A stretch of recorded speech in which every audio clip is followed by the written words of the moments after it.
इंसान कहता है कि पैसा आए तो मैं कुछ करके दिखाऊं, पैसा कहता है तू कुछ करके दिखा तो मैं आऊं। नमस्कार, मैं Vivek Bindra, founder and CEO बड़ा बिजनेस.com। पिछली बार फंड रेजिंग की बात करी, फंड रेजिंग की बात दोबारा। पहले सोर्सेज ऑफ फंड बताए थे, पैसा कहां से मिलेगा। आज बताएंगे तरीका क्या है। 10 स्टेप्स दूंगा, फ्री में दे रहा हूं। सॉलिड कंटेंट है, ये प्रीमियम कंटेंट है। इसके ऊपर हमने पेड कोर्सेज बनाए हैं, लेकिन फ्री में दे रहा हूं आपको 10 स्टेप। अगर आपने कोर्स नहीं लिया, सुनिए वो सारे 10 इजी स्टेप। पहला स्टेप, अपना लीगल स्ट्रक्चर बनाना पड़ता है। अगर आपकी प्रोप्राइटरी कंपनी है, पार्टनरशिप कंपनी है, फंड रेजिंग नहीं कर सकते, लिमिटेड लायबिलिटी में भी नहीं कर सकते, एलएलपी जिसको बोलते हैं, प्राइवेट लिमिटेड या पब्लिक लिमिटेड। जो प्राइवेट इक्विटी या वेंचर कैपिटल है, वो प्राइवेट लिमिटेड कंपनी में भी आके पैसा दे सकते हैं।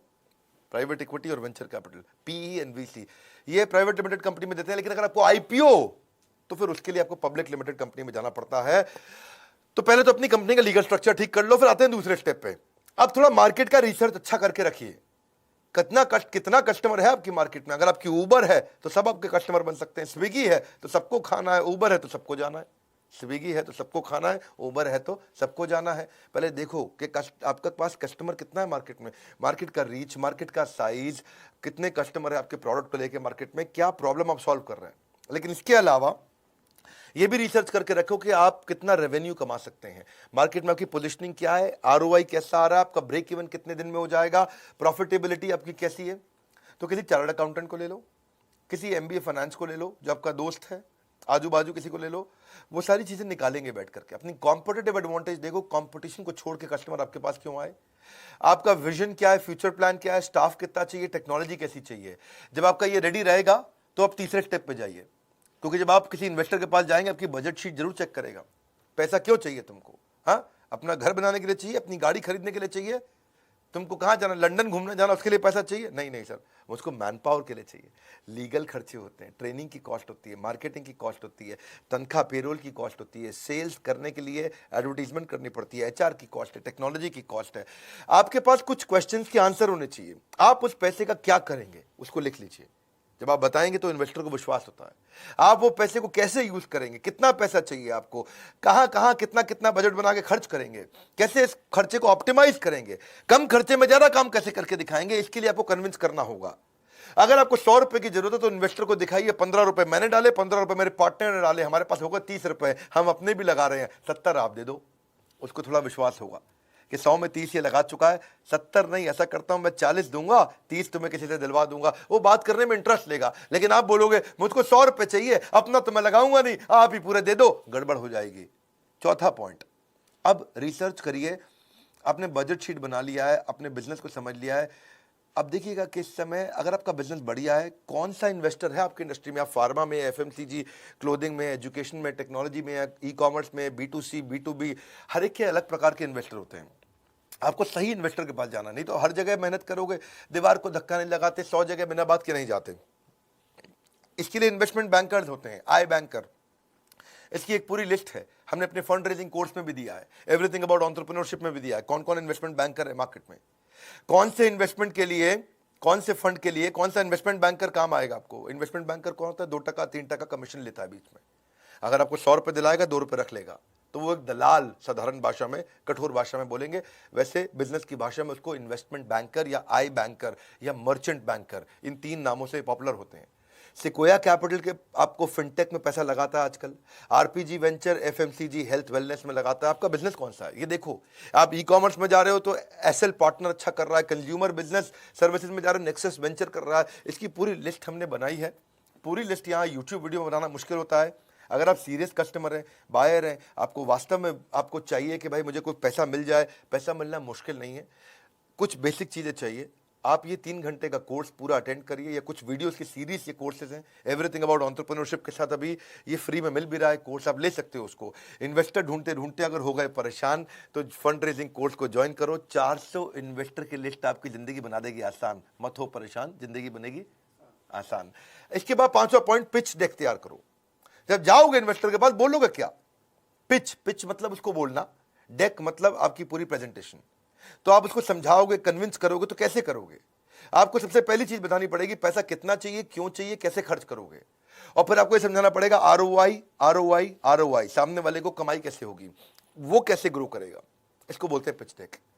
अगर आप पिच डेक में ये भी लिखो, पहला 100 कस्टमर कैसे लाओगे, उसके बाद 1000 कैसे लाओगे, 10,000, 1 लाख, 10 लाख कस्टमर कैसे बनेंगे। पहले तो सिंपल सा कवर पेज बना लो, उसके बाद अंदर जब जाते हो अपनी टीम की इंफॉर्मेशन डालो, मेरे पास ये टीम है।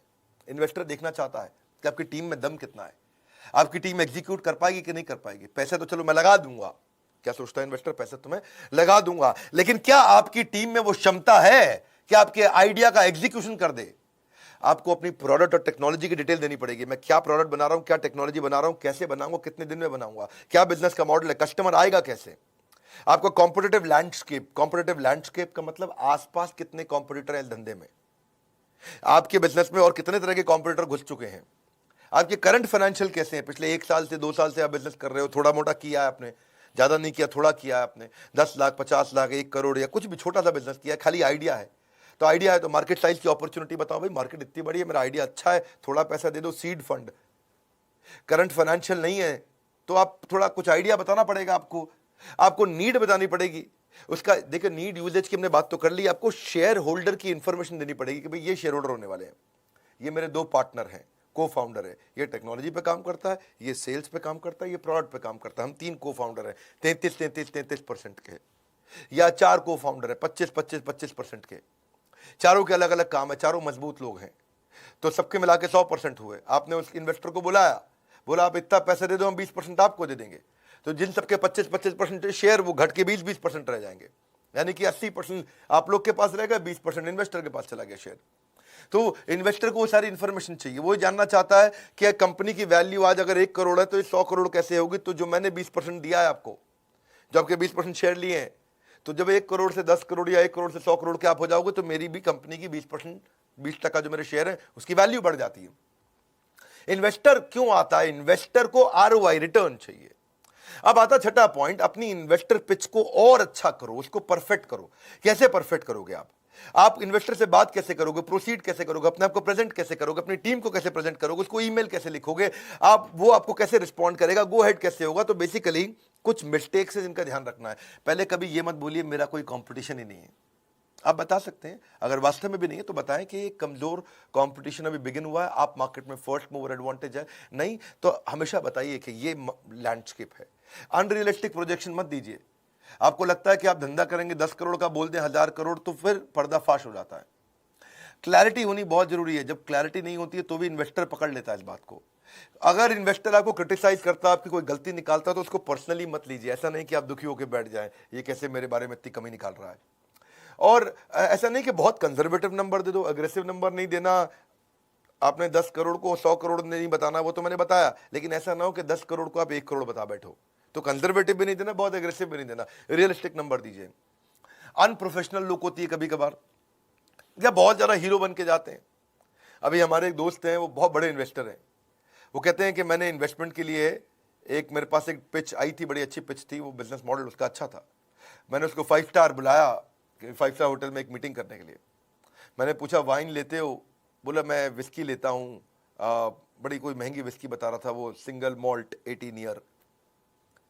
तो बोला मैं 12 ईयर भी नहीं लेता, 18 ईयर लेता हूँ। जब उसने ऐसा बोला तो उसको लगा इसके तो बड़े रईसों वाले शौक है, ये मेरे पैसों को अपने शौक में ही पूरा कर डालेगा। और फिर बोला कि मैं एक दूसरे लड़के से मिला जिसको मुझे फंड देना था, और वो बेचारा 700 किलोमीटर तक बस में बैठ के आया, सारी रात बस में था वो, और सुबह मेरे पास आया, दिन भर वो मेरे साथ रहा। मैंने बोला थके नहीं आप? बोला बस में नींद पूरी कर लेंगे, दिन भर काम करेंगे। बोला एक बड़ा मेहनती था, उसे विश्वास हो गया। बड़ा इंपॉर्टेंट है कि जब आप इन्वेस्टर से मिल रहे हो तो कैसे मिल रहे हो, क्या बात कर रहे हो, प्रोफेशनल रहिए, कीप इट सिंपल, स्टोरी बताइए कंपनी की स्टोरी क्या है, और आपके इन्वेस्टर को उसका एग्जिट कैसे मिलेगा, वो कमा के बाहर कैसे निकलेगा, उसकी स्ट्रैटेजी तैयार रखना। फंड रेजिंग कोर्स को लेकर अगर आप बन गए बुद्धिमान तो इन्वेस्टर पिचिंग में कभी नहीं बचेगा कोई व्यवधान। बुद्धिमान व्यवधान ठीक लग रहा है, क्योंकि कोर्स में देने जा रहे हैं आपको वो ज्ञान जो फंड रेजिंग प्रोसेस को कर देगा बहुत आसान। 7वां पॉइंट अब आता है रोका। शादी से पहले रोका होता है ना, शादी से पहले थोड़ा सा रोका देते हैं, लड़का लड़की फिक्स हो जाता है, हाँ जी रोका सेरेमनी होता है, तो उसमें डिसाइड कर लेते हैं। तो ऐसे ही फंड रेजिंग का रोका क्या होता है, फंड रेजिंग के रोका में डिसाइड करते हैं कि कितना पैसा मैं लगा सकता हूं, कब तक दूंगा मैं, निवेशक कितने शेयर ले लेगा आपसे, जो भी इन्वेस्टर आ रहा है उसे कितना % शेयर चाहिए, दोनों पार्टियों के अधिकार क्या होंगे, तो जो इन्वेस्टर इन्वेस्टी दोनों के बीच में क्या अधिकार होंगे, तो वो सब चीजें तय हो जाती हैं। और उसके बाद आता है 8वां स्टेप। अब इन्वेस्टर डिटेल में ड्यू डिलिजेंस करता है। ड्यू डिलिजेंस का मतलब आपकी जांच पड़ताल करता है। आपने जो जो क्लेम किए, मैं ऐसा कर दूंगा, अब तक ऐसा किया, वो सारे वो वेरीफाई करेगा। इसको बोलते हैं, इस इंडस्ट्री में बोला जाता है ट्रस्ट बट वेरीफाई। क्या मतलब है? वो आपकी सारी बातें विश्वास करेगा लेकिन वेरीफाई भी करेगा। आप बोलोगे मैं आज 10 करोड़ रुपए का काम कर रहा हूं, तो आप पे विश्वास करेगा लेकिन वेरीफाई भी करेगा।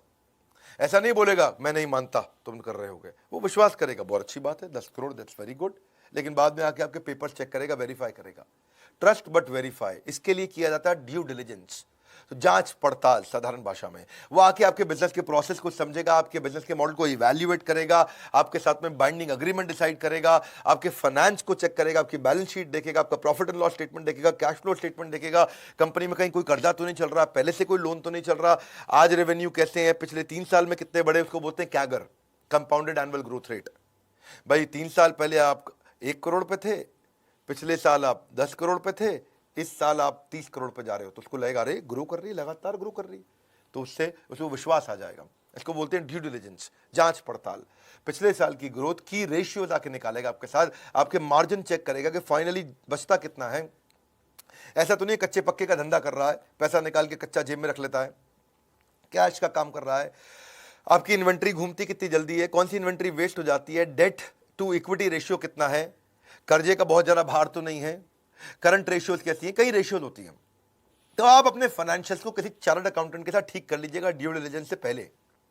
अपने कोई ऑडिटर बाहर का लेके अपनी ऑडिट करा लीजिए। ये सब चीजें हम सिखाएंगे आपको। अगर आपका बिजनेस नया है, अभी कुछ भी आपने पहले नहीं किया, तो भी आप फंड रेज कर सकते हैं। आपका लीगल भी चेक करेगा आकर के, वो कंपनी में कहीं कोर्ट में केसेस तो नहीं चल रहे हैं, प्रमोटर के ऊपर, मालिक के ऊपर केसेस तो नहीं है। आप रजिस्ट्रार ऑफ कंपनी से भी चीजें चेक करेगा, बैंक के रिलेशनशिप चेक करेगा, बैंक से भी चेक करेगा कि कहीं आपके चेक डिसऑनर तो नहीं हो जाते हैं, चेक आपके बाउंस तो नहीं हो जाते हैं। वो चेक करेगा आप कितने ईमानदार हो, और कई बार उसकी आपकी पर्सनल प्रमोटर की भी वो जाके चेकिंग करेगा कि भाई ऐसे तो नहीं है ये पैसा लेके लड़कीबाजी करता हो, घूमता हो, बहुत शराब पीता हो और घूमने जाता हो, चला गया भैया बैंकॉक मसाज कराने जा रहा है, क्यों, इन्वेस्टर से पैसा ले लिया, सैंडविच मसाज, ये सब फालतू काम कर रहा है कि वास्तव में जिम्मेदार है। सुबह कितने बजे दफ्तर जाता है, आपको बताए बिना आपके बारे में चेक कर लेगा। रात को दफ्तर से कितने बजे निकलता है, आपको बताए बिना चेक कर लेगा। छुट्टी कितनी मारते हो, तो ये ड्यू डिलिजेंस बोलते हैं, इसको बोलते हैं जांच पड़ताल, ट्रस्ट बट वेरीफाई। अब आता है 9वां, ड्यू डिलिजेंस कर लिया, टर्म शीट बन चुका है, रोका हो चुका है, शादी का टाइम आ गया है। शादी के टाइम यानी कि शेयर होल्डर अग्रीमेंट। अब शेयर होल्डर अग्रीमेंट बन जाएंगे। शेयर होल्डर अग्रीमेंट में किसके क्या अधिकार हैं, कौन किसके लिए जिम्मेदार है, उसमें सब लिखा जाता है। ये बहुत लंबा होता है। टर्म शीट जो होती है वो 1-2 पेज की होती है, 4 पेज की होगी, लेकिन शेयर होल्डर अग्रीमेंट 250-250, 300-300, 500-500 पेज का भी हो सकता है। ये वो डॉक्यूमेंट है जिसमें सारे रिलेशनशिप आपके लिखे होंगे। ये 200-300-400 पेज के अंदर आपके right, duty, share holder agreement, jurisdiction, arbitration, event of default, अगर डिफॉल्ट हो गया तो क्या करेगा, कितने शेयर ले रहे हैं, किस प्राइस पे ले रहे हैं, कंपनी में कितनी स्टेक बन रही है, वो सब चीजें शेयर सब्सक्रिप्शन अग्रीमेंट में आ जाएगा। तो 2 तरह के होते हैं, एक होता है शेयर होल्डर अग्रीमेंट, एक होता है शेयर सब्सक्रिप्शन अग्रीमेंट। अगर आपको इसकी समझ नहीं, चिंता मत करिए, आप आइए, बोर्ड लाइन नंबर पर फोन करिए। फंड रेज करना मुश्किल नहीं है, सैकड़ों हजारों कंपनी कर रही हैं। अग्रीमेंट इस बनाने के तरीके क्या है वो सब सिखाए हमने आपको। ये अग्रीमेंट क्यों चाहिए होता है? अग्रीमेंट इसलिए नहीं चाहिए कि आप कोर्ट में केस जीत जाओ, अग्रीमेंट इसलिए चाहिए होता है कि कोर्ट में केस के लिए कभी जाना ही ना पड़े। लीगल गाइडेंस इसलिए नहीं चाहिए कि आप जाकर के लीगल बैटल जीत जाओ, लीगल गाइडेंस इसलिए चाहिए कि कभी लीगल बैटल की नौबत ही ना आए, कभी झगड़ा ही ना हो। तो अब आता है फाइनली पॉइंट 10वां, इन्वेस्टर रिलेशन। अभी भी अगर आपको पैसा नहीं मिला शेयर होल्डर अग्रीमेंट के बावजूद भी, और रुक गया बीच में, कहीं टूट गया है, तो इन्वेस्टर रिलेशन अच्छे रखने आने चाहिए। और अगर आपको मिल गया है, पैसा आपकी जेब में आ गया है, तो भी इन्वेस्टर रिलेशन 10वां पॉइंट जरूरी है, क्योंकि रिलेशनशिप बना रहेगा तो बात बनी रहेगी। आपके एग्जिस्टिंग इन्वेस्टर को आपको रिपोर्ट तो बना के भेजनी होती है ना। एग्जिस्टिंग इन्वेस्टर को क्या ग्रोथ हुई दिखाना पड़ता है, उसको डेटा MIS रिपोर्ट देनी पड़ती है, उसको नए प्रोजेक्ट के बारे में बताना पड़ता है, ये भी कहना पड़ता है थैंक यू आपने 10 करोड़ रुपए लगाए, अगर हो सके तो 10 करोड़ और लगाइए क्योंकि मैं नया प्रोजेक्ट एक और लेके आ रहा हूं। आप या फिर नए इन्वेस्टर के साथ भी रिलेशन बनाना, ये तो आपका एग्जिस्टिंग इन्वेस्टर था, ये थोड़ी आप एक इन्वेस्टर से आप रुक जाएंगे। आपको चाहिए 4 इन्वेस्टर और, क्योंकि आपको और पैसा चाहिए, तो आप कंपनी के बारे में अचीवमेंट्स, अपनी न्यूज़, अपनी रिलेशनशिप बना के रखोगे नए इन्वेस्टर के साथ में। और जब ये सारी चीज़ें हो जाती हैं तो आपके पास जब काफ़ी इन्वेस्टर आते हैं तो बाकी इन्वेस्टर अपने आप आते हैं। पैसा ही पैसे को खींच के लाता है, इन्वेस्टर ही दूसरे इन्वेस्टर को खींच के लाता है। ये बहुत लंबी स्टोरी है, मैंने शॉर्ट में बताया आपको, 10 पॉइंट बताए फंड रेजिंग के स्टेप्स क्या होते हैं। हमने इसके ऊपर डिटेल्ड कोर्स बनाया हुआ, बहुत डिटेल के अंदर है। ये जो स्टार्टअप है, स्टार्टअप कर रहा है, करने वाला है, करना चाहता है, आइडिया है, शुरू कर चुका है, एग्जीक्यूट कर चुका है, सोलोप्रेन्योर है, वो एंटरप्रेन्योर है, एंटरप्रेन्योर है, उनको ये वीडियो शेयर करिए, क्योंकि ये बड़े काम आते हैं। ये छोटे छोटे पॉइंट्स बहुत काम आते हैं। मेरे चैनल पे आने का फायदा ये है, हमेशा बिजनेस के ऊपर खालिस ज्ञान मिलता है कि मैं केवल हवाई बात करना कभी पसंद नहीं करता। स्टेप्स में बताता हूँ, पॉइंटर्स में बताता हूँ। मेरे साथ बैठते हो, 10-15 मिनट के अंदर आपको 1 से 2 घंटे का कंटेंट तुरंत दे देता हूँ। अगर आप नए आए हो जरूर सब्सक्राइब करिए, बेल आइकन हिट नहीं किया तो आपको इतने बढ़िया वीडियोस फ्री में तो मिलेंगे नहीं। हमारे साथ जुड़े रहने के लिए, इस वीडियो को शेयर करने के लिए, बोर्ड लाइन नंबर पे फ़ोन करके इसकी सारी जानकारी लेने के लिए आप सबका हृदय की गहराइयों से प्रेम पूर्वक बहुत बहुत धन्यवाद।